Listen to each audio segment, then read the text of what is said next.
Hey Flosstube! So this is my second video, yay. Hopefully maybe a little bit less awkward than the first one.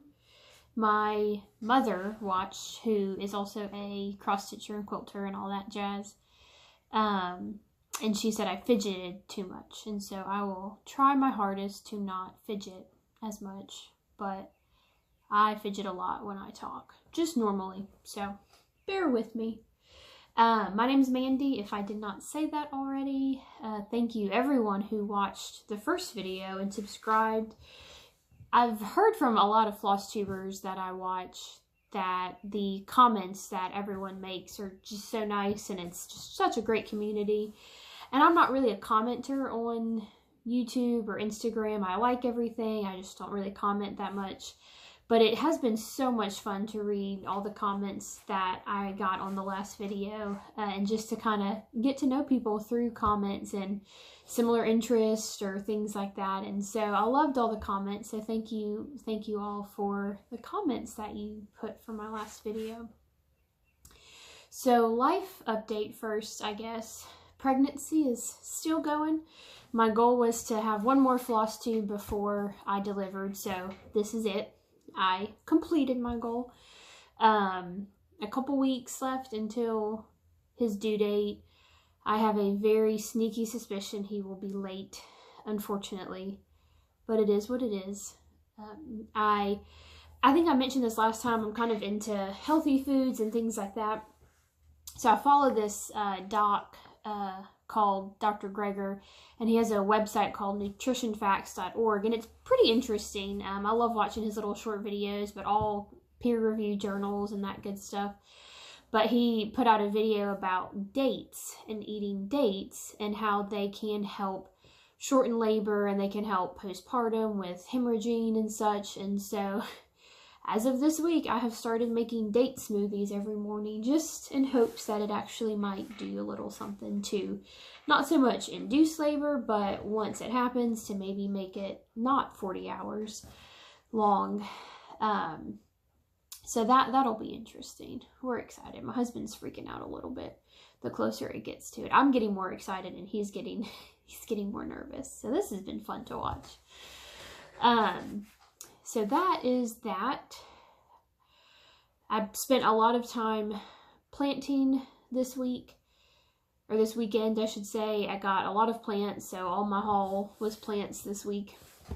Went to 3 different plant stores this weekend, so it was fun trying to put everything in the ground at 36 weeks pregnant. Bless my husband's heart. He does not like to garden. He did it a lot growing up at his grandparents' house, and so it's not his favorite thing in the world, but he had to help me because I am 36 weeks pregnant and kind of overdid what I bought. So I would just sit there and dig and plant and holler at him to bring me more soil or bring me the wheelbarrow or whatever. So it was fun to kind of boss him around a little bit extra.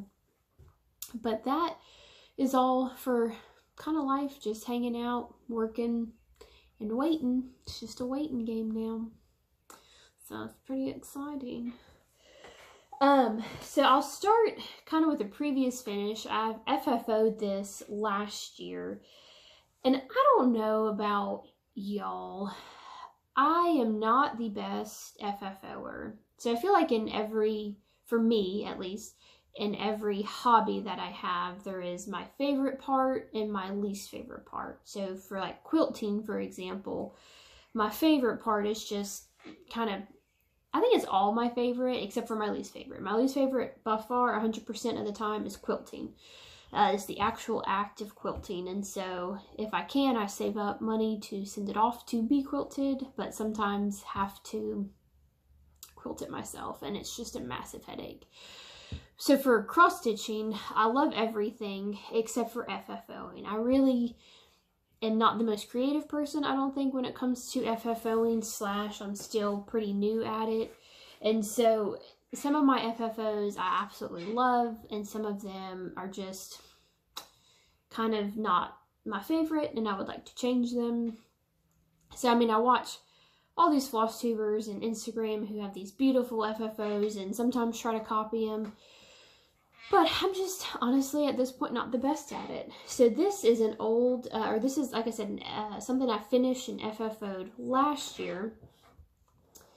So it's Home Sweet Home, I believe by Country Cottage Needleworks. And I love the bees. I love, love, love honeybees. And I just finished it. It's a metal tray from Hobby Lobby. I think it was in the spring shop last year. And I just have a magnet or magnets on the back, and it just sticks on here. But I am just not the happiest with it. So I am not the biggest fan of these little flowers that I put on there. The ruffle's okay. I don't know. So it's not my favorite. So I am maybe going to go to Hobby Lobby at some point this week to see if I can redo this so I actually like it, because I haven't displayed it yet because I just don't like looking at how I finish it. I love the stitching. This was done on Ada, and it was a pretty quick stitch. I absolutely love this chart. But if any of you have any ideas as to ways to maybe improve this FFO, I am all ears for that, because, yeah, not my favorite. But I feel like we have all done things that are not our favorites. But the nice thing about this is you can just redo it once I figure out what I'm going to do with it. And that's the hard part. And I do have a finish this week, which is pretty shocking for me because I don't stitch as much as I'd like to. So I started working on this last year, I believe. So it's called Patchwork Deer by Heart and Hand. So my husband loves deer, and I just thought this was the cutest little pattern. And then I found this fabric. So this is the FFO. I'm sorry, the finished cross stitch. So he came out really good, I think. I found this fabric at a local needlework shop in New Orleans where my mom lives. And this was my first time stitching on colored fabric. And I just loved the green. It's linen, I believe. But I just absolutely love stitching on this fabric. I used a ballpoint needle, which was not my favorite for this fabric. I would use a regular needle next time. And I mean, I didn't hate it that much because I could have changed it out super easy and just kept stitching with it. But I just kept stitching with it. But I'm super excited about this. This is too big, in my opinion, to be an ornament. And so I will be eventually FFOing this into, who knows what. I have a lot of stuff that I've collected from sales though for Christmas. So I have a lot of stuff that I can use to FFO, which is nice. So maybe I will actually FFO that sooner rather than later. I don't know if you can see, but my back wall to the left, I just have a whole bunch of cross-stitching pieces that are done, but not FFO'd, because obviously that's my least favorite part of everything. So of course I procrastinate on it. So that is the only finish that I have this week, and probably the only finish that I will have in a while. I kind of mentioned last week how I do try to stitch with the days of the week. I've gotten a little bit lazy with that, so I've just kind of stuck with 2 charts minus that one that I finished. I've kind of stuck with just 2 charts for stitching. Most of it has been focused on the cross stitch Christmas stocking for my son that I really want to get done and have up this year for his first Christmas. And so here, and you'll be seeing this every video, unfortunately, because it's going to take forever. So this is the pattern. I love, love, love this pattern. And so this week, I was able to do quite a bit. So I did all of this on the side right there this week. I believe last week I had most of this done, but I think I added a few stitches here, and then I did some of this. And so I am quite pleased at how much I got done on this one. The tree and the snow globe in the middle, I think that's going to be the most detailed part, so I will potentially save that for last. I like to just stitch in one color for a while because it seems to go faster for me. So that was one of my whips this week, and the other whip is the 4th of July Tiered Tray by Madame Chantilly. And this one is so hard for me to put down when I start on it because I just love stitching on it so much. So this is my Stars and Stripes Saturday stitching. And again, it's very hard for me to not stitch on it Sunday as well and the rest of the week. So, sorry, it's kind of big. So that is the bottom. Let me try to maneuver this a little bit. So what I worked on, I started just doing a little bit down here with the white, and then I worked on this part up here. I did some of the flag, I believe, and then worked on just a little bit of the details as far as the greenery and stuff. And I think I did some of that too. So it is coming along, and I just love this so much. It was a lot bigger than I realized whenever I started stitching on it. I love all of her tiered trays though, and I want to do every single one of them. So just need to get faster at stitching. So those are my only 2 whips. I don't have any haul this week, but I do need help deciding something. So I have a couple of, I'm trying so hard not to start anything, especially because I have the expectation that I will have time once I have a baby to stitch, and I know that will not happen. I'm hopeful, but I just know in my heart of hearts that it's just not going to happen, but whatever. So I'm trying not to start anything new, but there are a couple of charts that, or stitch alongs that I really am tempted by, but I can only do one of them. So I'm at least limiting myself to one of them. So the first is a chart that I've been eyeballing for a while, and it's the Santa Baby from Fat Quarter Shop. And I just absolutely love how vintagey he is. I love the blue fabric that he stitched on, so I would get the blue fabric as well. I would probably use Fancy Floss for at least the red to give it a little bit of depth and good coverage. Oops. Not now. So this is one option for what is something that I can buy on Fat Quarter Shop and start. So that's option 1. Option 2 is Fat Quarter Shop just released this chart by Lori Holt, Flea Market Flowers, and they are doing a stitch along that starts sometime in April, I believe. And so I haven't done a stitch along in going on 2 years, I think. So I think it'd be fun to do a stitch along. My mom and I were talking about potentially doing it, and so this is option number 2 of what I could potentially start on. And then the third option,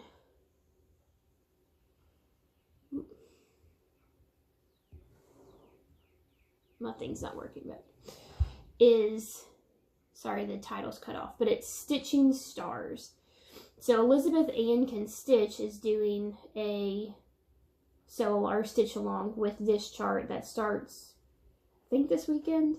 But I mean, you can start it whenever. But I, again, am a huge patriotic fan, and I just love how cute this is. I love the quilt blocks. And so this is option number 3 of what I will potentially start.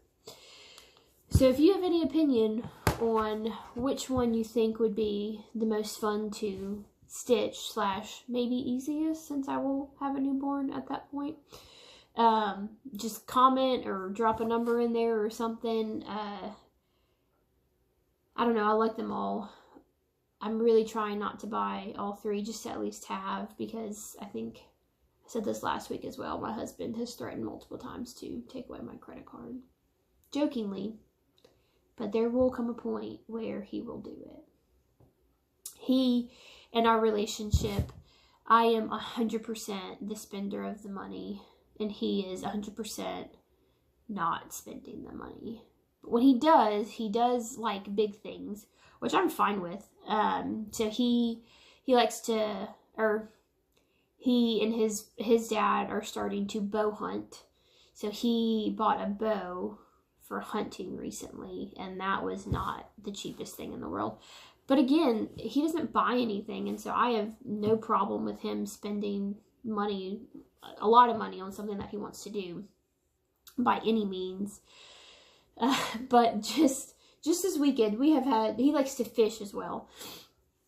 And he's always said no to wanting a boat. And a boat is a hefty investment. Not just in like the front cost of actually buying the boat, but apparently they are very easy to break. I forget what the acronym BOAT stands for, but it's something funny about how it takes all your money away from you because of how much stuff you need to buy for it. But anyways, he went fishing with a friend of his this weekend who had a boat. So he went on Saturday and went fishing. And he usually goes fishing in Arkansas. And so, I mean, he doesn't fish a lot because of the drive and the timing and all that. And so Sunday, we're in our car driving to church. Just out the blue, he's like, Mandy, I want a boat. And I'm like, okay.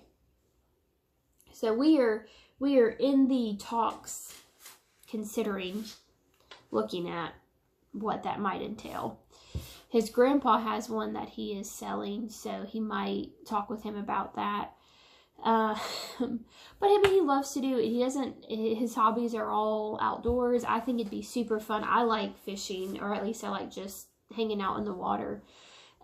It'd be super fun to take our son out fishing, and so I'm perfectly fine with it. It's just kind of getting into the nitty-gritty. So long story short, I think that maybe if I did buy all three, I could maybe get away with keeping my credit cards because he wants to buy a boat. So that ends the cross-stitch portion of everything. So like I did last week, I'll kind of break this up into 3 parts. So cross-stitch first, and then we'll go into quilting, and then last but not least, I'll talk about my garden a little bit. So if you are not into the other 2, thank you for watching this part, and I hope to see you probably post-baby, probably not before the baby comes. So quilting time, I don't have that much update on quilting. I did not work at all on the cat quilt that I showed last week. I mentioned last week how I was joining a quilt along that my sister forced me into called Homespun. It's by Moderly Morgan. Beautiful, absolutely beautiful quilt. And I wanted to do this quilt anyways for a baby quilt for a friend of mine who has already had her baby, so I am already behind the times. And then my sister-in-law is pregnant and I need to make a baby quilt for her, so they're just kind of racking up. So I really needed to join this quilt along. Have I been compliant with it? No, I have not. But anyways, so I worked on that a little bit. This is what the quilt looks like. So it's a PDF, so I don't have a printer with color. So it's called Homespun by Moderly Morgan.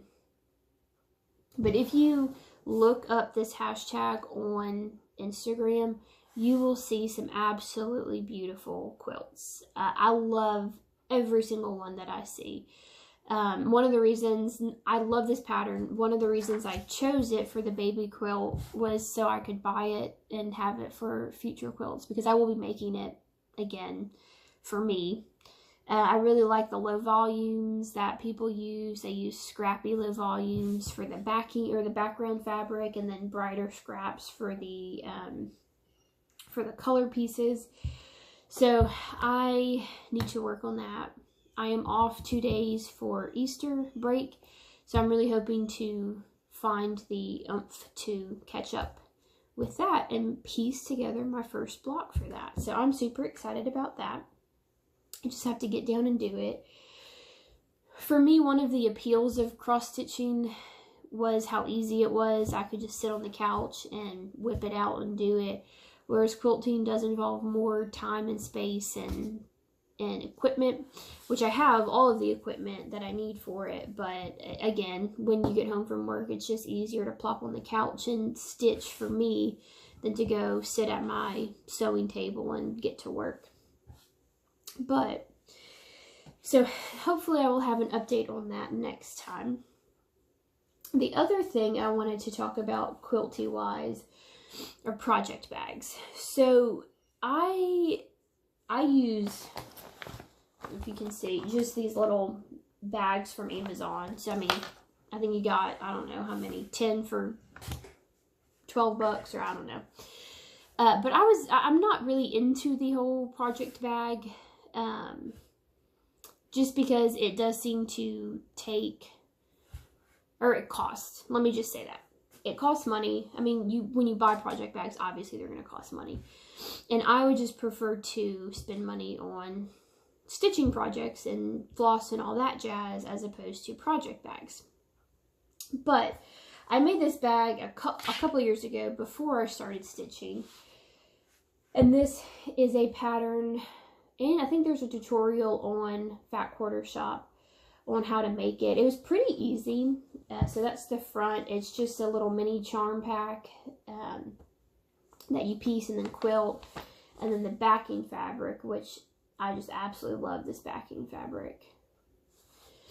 But what I don't like about project bags is that you can't see what's inside. So I have no idea what's in here. I think I do know what's in here. Yeah. But I don't know what cross-stitch project is in there. And it's not a big deal, but it's just, I don't know. I like the vinyl ones better with the vinyl front. And so I was never into the whole project bag or making project bags. But I was watching Elizabeth Ann Can Stitch and Bumble Stitchers. I think that's her name. And they both made beautiful, beautiful project bags out of blocks from Lori Holt's quilt book. I think Farm Girl Vintage is what the name is. Absolutely beautiful blocks. And then on her most recent one, Elizabeth Ann did it to where the quilt block was on the back and the front was vinyl. And I was like, that is right up my alley for two reasons. One, because of the vinyl. Two, because I have these blocks that I need to do something with. So last summer, my local quilt shop started a block of the month club where you sew, I mean, they give you the fabric and then you just piece together this block. And it's from this Patchwork picnic quilt. So, I mean, it has all these beautiful blocks in it. So I started that. Let me see. I started that and then a couple months later got pregnant and just as quickly quit that because I lost all my mojo for everything. So I have these blocks and I don't have that many of them, but they're pretty cute. So I got 4 blocks done. So there's one. There's 2. Little cricket. My dragonfly. And then my butterfly.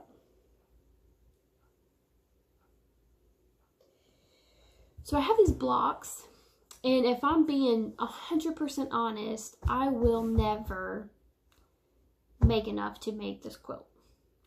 So when I was watching Elizabeth Ann Can Stitch's new video, and I saw that she did a bag with the vinyl front and with that as a back, I had an epiphany that I could use these blocks to make project bags where that would be the back and I can make a vinyl front. So I won't say that she promised, but she mentioned that she would potentially do a tutorial on how she made that bag with the vinyl front.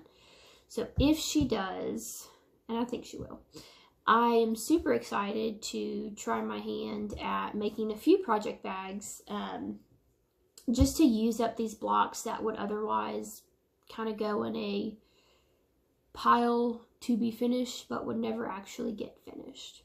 So I was really, really happy about that, and that she's doing that, and that I thought about using those blocks for a bag. So that will hopefully be coming up. My sister, who has a YouTube, and I'll link that below, she is great at making bags, and so if I have any trouble with it, I feel sure that I can ask her. I don't even know where to buy vinyl. She would know, so I'll ask her where to buy vinyl at.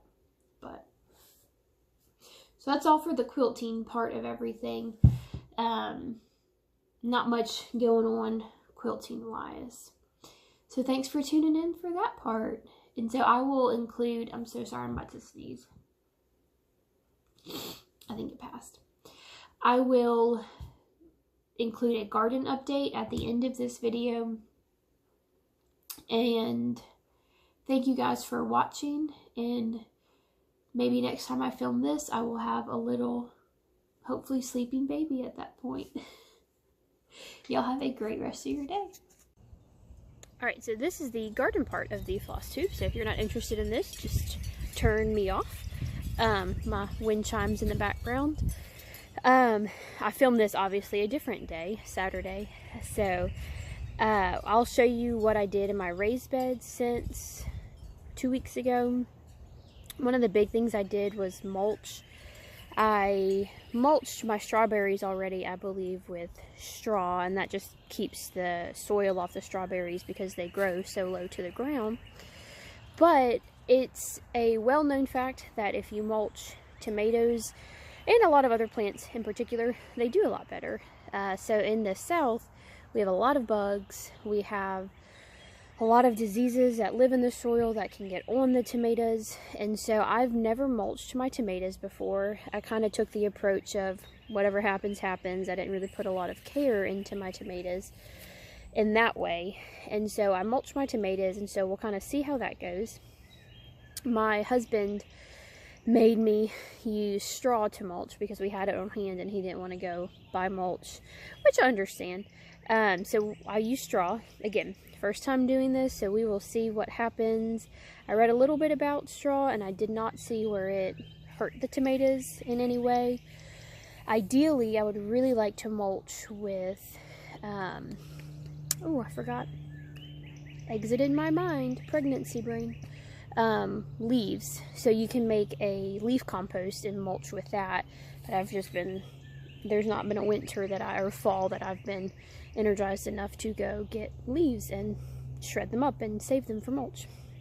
So this is one of my beds that I did a lot of work on. I planted this whole bed full of tomatoes. There were 3 in the back left corner, but I planted the whole bed with tomatoes, and then I again mulched it with the straw. I really tried to start tomato seeds, but it failed miserably and they all died. But anyways, silver linings. I was able to find some pretty cool varieties at some of my local nurseries. So I've seen these Rapunzel ones before online, and I've never grown them, so I'm super excited about those. And then I have an orange one, which I thought would be just some fun color. These yellow pear tomatoes, which I grew for the first time last year and absolutely loved them. And then I saw a soup recipe on the Lost Kitchen that included tomatillos, if I'm saying that right. I apologize if I'm not. So this is my first time ever getting a little tomatilla plant to use in that recipe. So I did a lot of work on this bed. This bed, I have some scattered carrots coming up. So I reseeded and put more carrot seeds down to see if I could get even more to grow. I really would like this whole thing to be filled with carrots that I can harvest on. And I have a friend who does carrots, and she harvests throughout fall and winter as well. So that's pretty awesome. And then this is my radish patch. So we have a little radish right there. I don't really know when to pick these. I'm gonna go on the other side real fast. This half is cherry bell radishes. So look at all those. I maybe should just experiment and pull one up. I think that's it, actually. That's the whole, I'm sorry. It's the whole little radish right there. I don't know if that video quality is bad or if it's just my glasses. So we'll just pull this little guy and see what happens. Look, so we have a little tiny radish. I've never had a radish before. I hear it's peppery, which I'm excited about because I have not been able to find arugula, which I like to use in my salads. And then you can also eat radish greens, so I'll probably try those as well and just see what they taste like. And then peppers, doing the same because it's not hot enough for peppers. And then this tomato bed, I didn't do anything with it other than mulched it with straw. Over here, I added some of this red leaf lettuce in with the romaine, and then this is some butter crunch in there.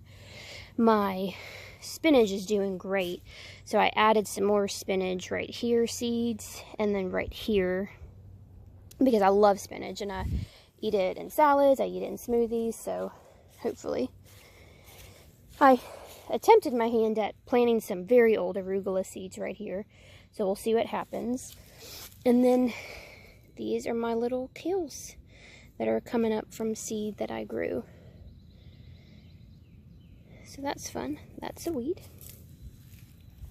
And then the strawberry patch, which I love. So strawberries down here, and I think in most places, are perennials. So I don't have to replant this every year. I just need to expand it if I want to. So I planted more plants this year. But we have a little strawberry that is going to be ready to pick soon. We have a couple of them. So, lots of strawberry blooms. I'm very excited about this. And then this garden has stayed pretty much the same. My herb corner over here is just exploding. I planted some zucchini, which I have not been very successful with. Ooh, sorry. Ooh, wasp. I don't like wasps. Okay. So, we have oregano. This honestly came out of the ground. It's exploded after the snow. I think it's a different type of oregano. I am not sure.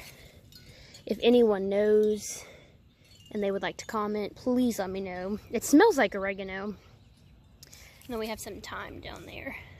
So, this little guy is doing good. I planted some bunching onion seeds and then some leek seeds in here. So we'll see if anything actually happens with that. And then I just updated my little herb pot over here. So we have some chives and cilantro and tarragon. And then I just have a lot of plants that need to be planted. And I will now go over to the tulips. So again, super small patch of tulips, but they are looking so pretty. One's dying, a couple are dying, so that's sad. But I am excited about planting this entire thing this fall with tulips. So this is our driveway. That's our shed back there. So I really want to plant here and then just this entire thing back here full of tulips. So I'm super excited about that. I was already looking at tulip bulbs. I really like this one just because of the kind of lavender white petals, and they're crinkly. But that's it for the tulips. And that's it for the garden tour, you guys. Thanks for tuning in to that part.